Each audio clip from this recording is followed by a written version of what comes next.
হুগলি মগরা থানার কুন্তিঘাট এলাকা থেকে সন্দেহভাজন 3 জন জাল লটারির সঙ্গে জড়িত ব্যক্তি আটক। ধৃত 3 ব্যক্তিকে 8 দিনের পুলিশি রিমান্ডের নির্দেশ দেয় আদালত। ধৃতদের জিজ্ঞাসাবাদ করে তাদের ভাড়া বাড়ি থেকে জাল লটারি তৈরি বিভিন্ন সরঞ্জাম উদ্ধার করে চণ্ডীতলা থানার পুলিশ। এর মধ্যে রয়েছে ল্যাপটপ, পেন ড্রাইভ, 2টি উচ্চমানের প্রিন্টার, লটারি কাটার, স্কেলিং বোর্ড, লটারি প্রিন্টিং কাগজ, ছেঁড়া প্রিন্টেড পেপার, 9টি মোবাইল ফোন, প্রায় 40টি বিভিন্ন ব্যক্তির নামে এটিএম কার্ড, একাধিক প্যান কার্ড ও কিছু জাল আধার কার্ড। এছাড়া ঘটনায় ব্যবহৃত একটি 4 চাকা গাড়িও বাজেয়াপ্ত করা হয়েছে। আচ্ছা, গত ফেব্রুয়ারি মাসের 20 তারিখে সন্দীপ ঘোষ নামে এক ব্যক্তি চণ্ডীতলা থানায় এসে উপস্থিত হন এবং একটি প্রতারণার অভিযোগ তিনি চণ্ডীতলা থানায় দায়ের করেন। সেই অভিযোগ অনুযায়ী তার লটারির দোকানে 2টি অপরিচিত ব্যক্তি আসে এবং কিছু লটারির টিকিট দেখিয়ে সেগুলোতে দাবি করে যে তাদের সেই টিকিটে 3 লক্ষ টাকা পুরস্কার লেগেছে। এরপর তারা দোকানদারকে প্রলোভন দেখিয়ে লটারির টিকিটগুলি তার কাছে রেখে যায় এবং পরদিন নগদ অর্থ গ্রহণের কথা জানায়। সেই দোকানদারের বিশ্বাস অর্জনের জন্য তারা সেই দোকান থেকে কিছু লটারি পারচেজও করে এবং একটি ব্যাংক অ্যাকাউন্ট দিয়ে যায় যাতে তারা টাকাটি ট্রান্সফারের জন্য রিকোয়েস্ট করে। পরদিন সেই দোকানদার সরল বিশ্বাসে ওই ব্যাংক অ্যাকাউন্টে টাকা ট্রান্সফার করেন এবং পরবর্তীতে তিনি যখন ওই লটারিগুলো মূল এজেন্সিতে জমা করেন তখন তিনি জানতে পারেন যে সেই লটারিগুলো সম্পূর্ণ ফেক।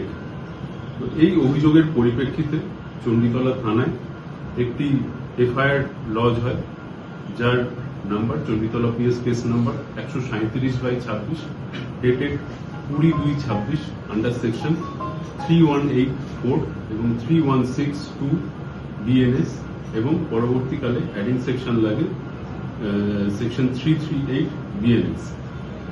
এই অভিযোগে যারা অভিযুক্ত ব্যক্তি ছিল, এই কেসে যারা অভিযুক্ত ব্যক্তি ছিল তাদের নাম সুরজিৎ সরকার, বাবার নাম প্রদীপ সরকার, রাইস মিল পাড়া, দক্ষিণ গোপালপুর, পিএস বলাগড়। দ্বিতীয় ব্যক্তি কাজল শেখ, বাবার নাম লিয়াকাত শেখ, অফ মোজেমপুর, পিএস কালিয়াচক, মালদা। এবং তৃতীয় ব্যক্তি প্রীতম সোনি, বাবার নাম রবি কুমার, দাহিসার মীরা রোড, পিএস দাহিসার, মুম্বাই। এরপর আমাদের চণ্ডীতলা থানার officer sub inspector Shubho Ghosh সেই তদন্তের দায়িত্বভার পান এবং সেই তদন্ত চলাকালীন আমাদের হুগলি জেলার এসওজির সহায়তায় আমরা একটি রেড করি মগরা থানার কুন্তিঘাট এলাকায় এবং সেখান থেকে সন্দেহভাজন 3 জন ব্যক্তিকে আমরা আটক করি। পরবর্তীকালে তাদের মহামান্য আদালতে আসামিদের শনাক্তকরণের জন্য পাঠানো হয় অভিযোগকারীকে এবং আসামিদের 8 দিন পুলিশ রিমান্ড পাওয়া যায়।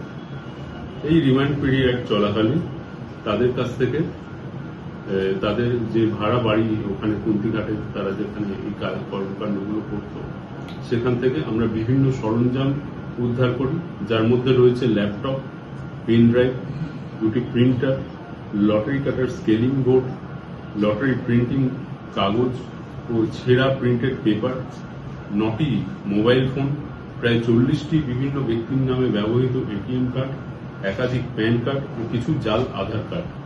এই ঘটনার সাথে জড়িত একটি 4 চাকা গাড়িও পুলিশ বাজেয়াপ্ত করেছে। আজকে পুলিশ রিমান্ডের শেষ দিন। এরপর আমরা এই অ্যাকিউজদের আমরা কোর্টে রিমান্ড করব এবং তদন্ত আমরা এগিয়ে নিয়ে যাব।